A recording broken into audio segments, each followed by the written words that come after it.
It is no secret that England have an embarrassment of riches at right back these days. It's an unusual turn of events in many respects, since unlike Spain with central midfielders or Argentina with forwards, this is by no means a long-term trend.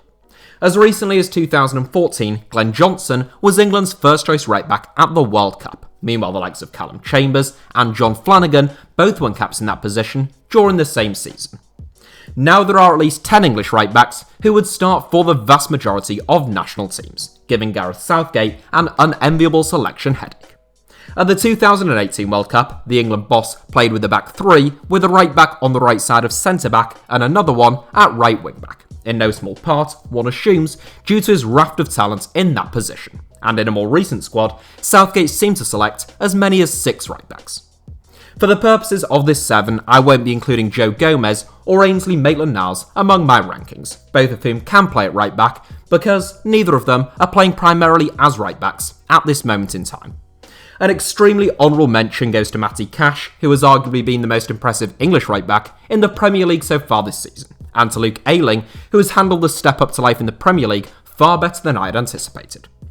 Further honourable mentions go to the likes of Matt Lowton, George Baldock, Cal Walker-Peters, James Justin and Max Aarons, but somehow I had to whittle it down to just 7. Here's how I would rank England's 7 best right backs right now. James Tavernier. It was a tight call between Matty Cash and James Tavernier for a spot in 7th, and certainly I think that Cash is far more likely to win an actual England cap at some stage, just given their respective ages. Tavernier is the trickiest player to rank out the lot in this 7, since he is the only one who doesn't play in one of Europe's top 5 leagues, but equally, his form for Rangers cannot go unnoticed. This season alone, Tavernier has scored 14 goals and made 9 assists in 33 appearances.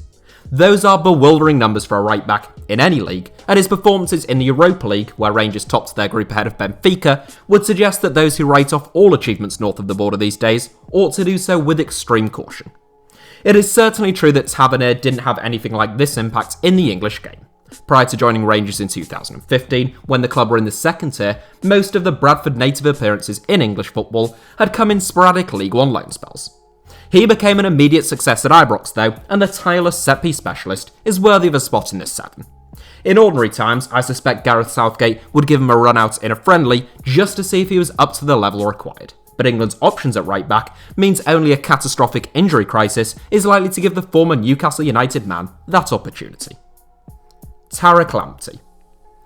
I got a little bit of stick in the comment section a few days ago on my very speculative video attempting to predict the England squad for the 2026 World Cup, in which I found a place for Tariq Lamptey ahead of some of England's more established right-back options in my 23-man squad. It should be said that video was for a bit of fun and will naturally age terribly, but Lamptey didn't feature because I think he's England's best or second best right-back, but rather because I think that he has the potential to earn that status. It's crucial to remember that Tariq Lamptey is more than 10 years younger than some of the players in this 7, and that he has made a grand total of 19 appearances in the senior professional game at the time of recording.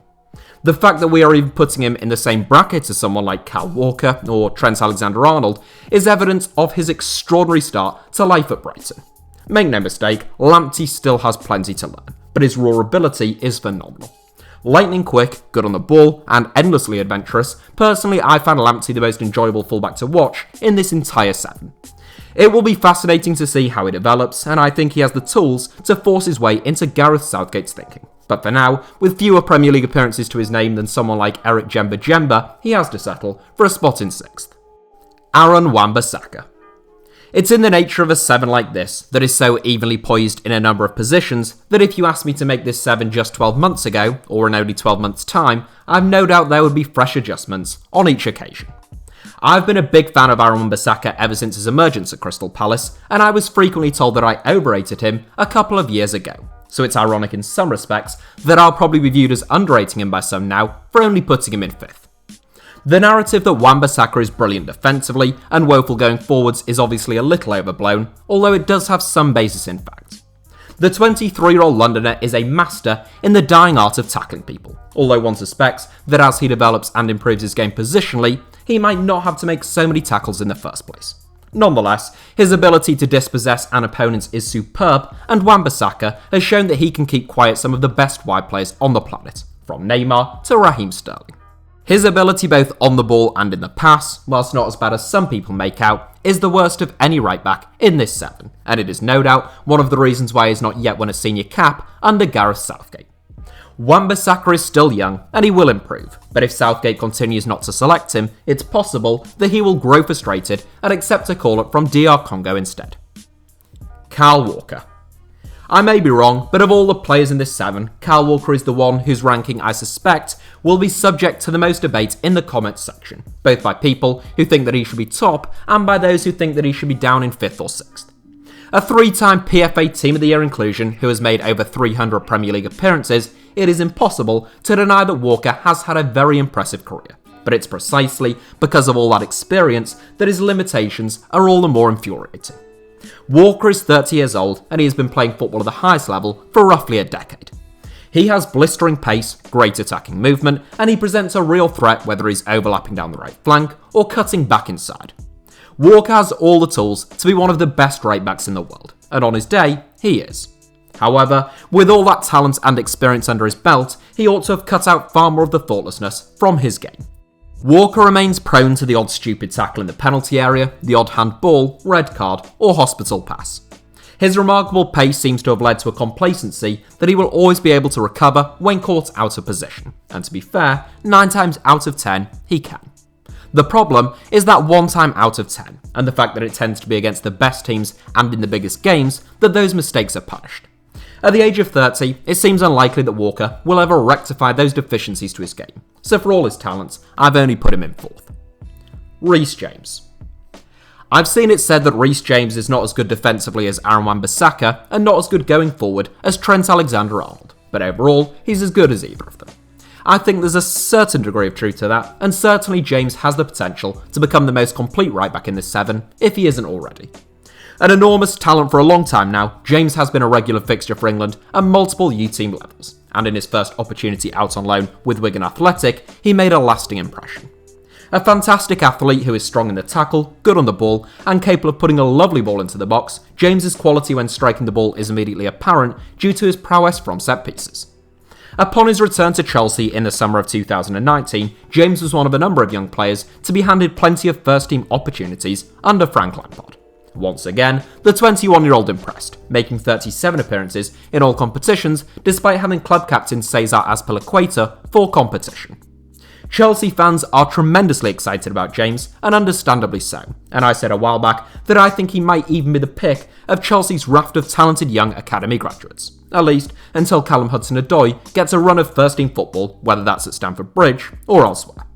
Right now, I'd rank James as England's 3rd best right-back, but given his age and skill set, I think it's quite possible that he could become Gareth Southgate or any future England manager's first choice there at some stage.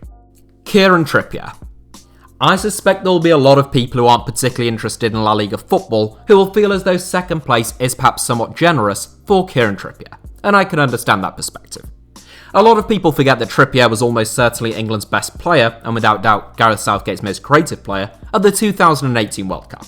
However, in the season after that tournament, in his final season at Tottenham, the former Burnley man was rather less impressive. If that was the last you'd seen of him, you'd probably put Trippier in 6th or 7th place. But since signing for Atletico Madrid, the 30-year-old has been nothing short of a revelation.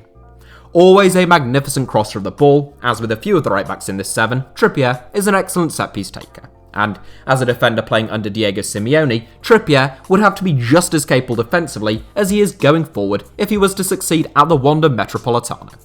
And he has done just that. In the 18 months since his arrival, Trippier has slotted in expertly to Atletico's ironclad backline. His defensive positioning has come on leaps and bounds, his work rate is fantastic, and he remains just as big of a threat going forward. I've seen suggestions that Trippier is someone who Gareth Southgate won't drop because of his form way back in 2018, but based on form right now, no right-back deserves their place more than him. He has made 5 assists in 14 appearances in the best defence in Europe this season, and you could make a strong case for Trippier having been the best fullback in La Liga so far this season.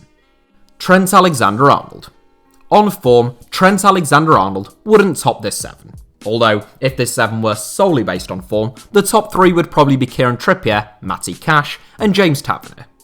At the age of 22, Alexander-Arnold has had nothing but praise heaped upon him since his breakthrough at Anfield, and deservedly so, but he is now navigating the toughest period of his professional life to date.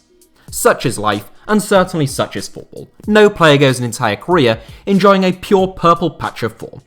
The fact remains that what Alexander-Arnold has already achieved and the level of performance he has already shown is nothing short of remarkable for a player of his age. Consistently the most creative fullback in Europe's top 5 leagues for more than 2 years, despite the fact that he is only 22 now, there are few finer crossers of a ball in world football right now. Alexander-Arnold's technique when striking the ball and his range of passing is superb, and without it, and with a more functional fullback in his place, I doubt that Liverpool would have won either the Premier League or the Champions League under Jurgen Klopp.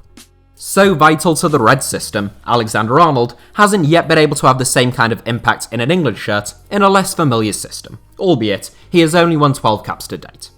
Alexander-Arnold will improve defensively over time, and right now, he is in pole position to be England's number 1 right-back for the next decade, but that title is by no means set in stone.